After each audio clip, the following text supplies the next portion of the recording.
Lamar Jackson, former MVP of this league. You've heard of him, right? Heard of him. You've heard of him? We've all heard of him. Yeah. He's very, very good. He's dynamic. He is unlike anyone else in this league, and there are quarterbacks who can throw, and there are quarterbacks who can run, and there are quarterbacks who can run and throw, and there are quarterbacks who can do amazing things. But I think you'll all agree there's really only one Lamar Jackson, and he just has his own way of doing things. He always has. Always has. And from not having an agent, having his mom be his agent, to showing up at the combine and having to deal with all that nonsense, garbage is really what it was. Having him work out at a position, asked to be worked out at a position other than quarterback. Come on. And him saying, not only am I not going to do that, I'm not even running. I'm not even going to run. We're not even going to talk about how fast I am. We're going to talk about how I can throw. Not working out a wide receiver, pound sand. And he winds up falling all the way down to 32nd overall. Ravens wind up moving back in to go select him. And that's huge for a couple reasons. One, perfect opportunity. That's what you need when you're drafted in the NFL. You need to go to a spot that not only has the opportunity for you, but also has the coaching staff and the front office and the ownership that isn't out of their minds crazy, changing all the time. That has a coach who has the backing of the front office and owner, and also the cojones, the bofas, to in the middle of your rookie season, sit the guy who won the Super Bowl for your team and throw you in there and change your offense midstream and make it completely centered around your special abilities. That's so rare in this business. So rare in this business. And it pays off big time. And now he's marching to his own other drum too, which is team wants to pay him. Team wants to pay him and has the opportunity to pay him.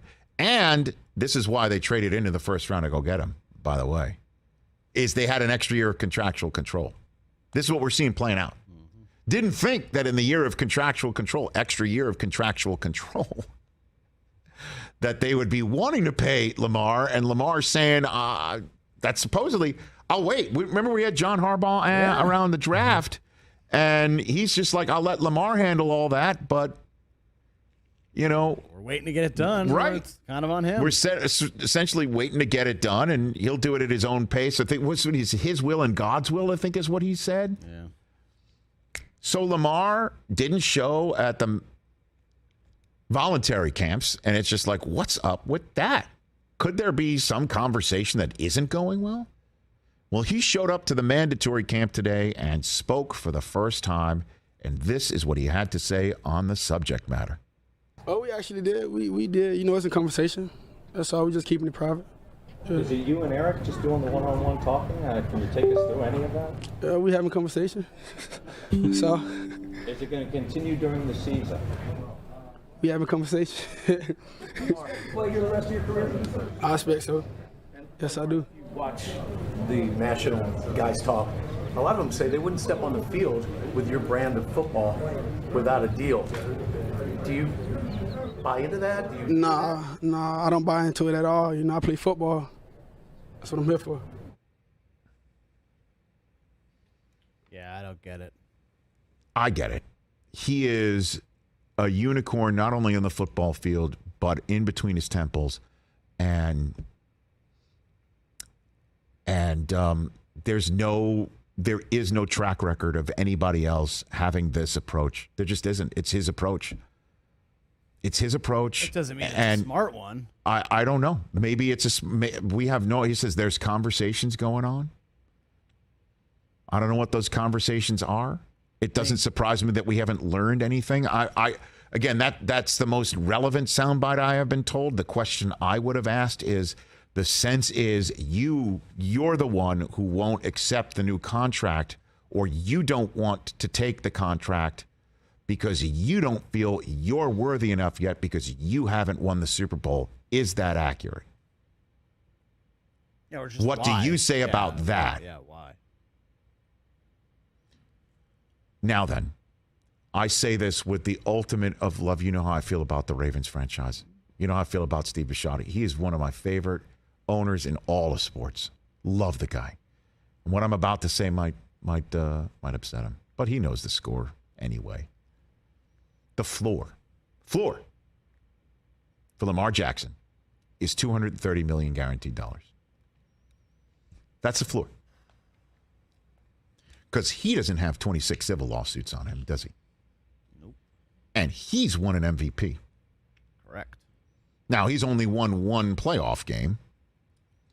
And I'm just thinking off the top of my head, I think Deshaun, I think, has a couple. Am I wrong?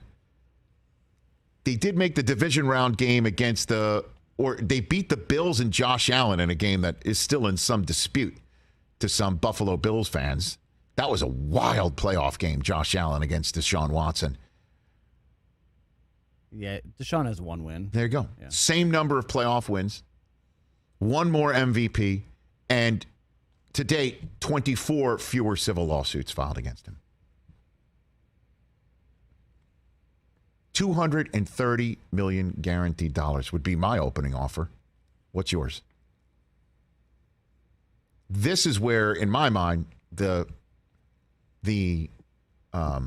conversation should start for everybody. That's the problem for everybody trying to pay quarterbacks from now on, which is why, the Bills, I'm sure, and the Chiefs, I'm sure, are all like, God, good thing we got that under the. Yeah. And that Matthew Stafford's older and he loves where he is from where he was, and the Rams can extend him in the manner in which they extended him. Mm-hmm. And why this piece of paper is still on my table. The Kyler Murray letter from his agent to the Cardinals, who I still think will strike a deal, although Cliff Kingsbury says he's praying it's before training camp. Right. Well, he's got before the season? About 6 weeks. Yeah, it's coming. Yeah, it's coming. But I'm just, again, is it money? Is it the money? Is it the fact he doesn't want it yet? Is it the fact that what? It certainly isn't in the back of his head that he didn't finish the season healthy last year. And Tyler Huntley was terrific, right? Mm-hmm. And he was really, really good and is a hell of a lot cheaper. He's not even thinking of leverage. He's thinking of nothing. He's just going about he's a football player. And that has served him incredibly well to this point. And we'll see. That was the ultimate. Remember Joe Flacco? Bisciotti said, we're not. It was the opposite. We're not going to give you the long-term contract, but feel free to, put a Super Bowl trophy on my table and I'll pay you. Boom. That's what happened. And Bisciotti's like, okay, great season. Again, long story short, there is no frame of reference when it comes to this quarterback. On the field, there's our guest earlier this week and Michael Vick. What do you want to throw Kyler Murray in this group? But he hasn't won a playoff game. He's not an MVP. I mean, Vick didn't win an MVP either. No, and Michael Vick is, 5'11", 6 feet. Lamar's 6'3". Right. So in terms of his game, there's no frame of reference. Randall Cunningham, really? That's... maybe. Yeah, that's. But he wasn't. Was Randall an MVP of the league? No. I mean, this guy's an MVP. And rightfully so. He was the last MVP of this league not named Aaron Rodgers. Or was Mahomes after that? I don't know off the top of my head. Everything seems to bleed together. But bottom line is he also has no frame of reference in terms of his contract. Big old shrug emoji. But he'll be there for the Ravens this fall. And it's going to be terrific to watch.